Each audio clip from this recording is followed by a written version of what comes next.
At first glance, it's an eyesore, and an unwelcoming one at that. You just walk through and there's disarray. There's cars on blocks. There's a lot of graffiti. Several of the people who have lived there have, yelled at my employees. There's trash that piles up.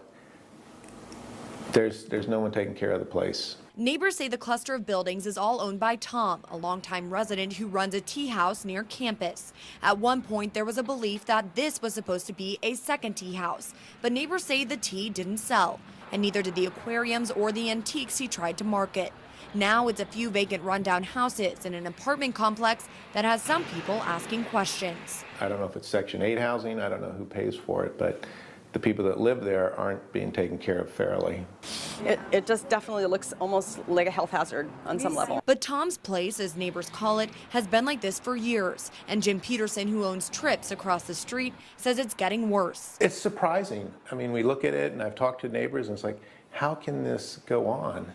I mean, you would think the city would come in and say, hey, you got to clean this up or knock the building down and sell the lot. But that hasn't happened, and Peterson thinks the neighborhood might have something to do with the city's lack of interest. If this were a business, if I were on Pearl Street and this was going on, that it would be totally unacceptable and be cleaned up. It's hard for me to believe that somebody wouldn't want to buy that real estate and put up commercial or residential housing.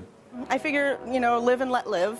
If you want to have your property be a dump, then what can I do about it, really? And so that's sort of my perspective, is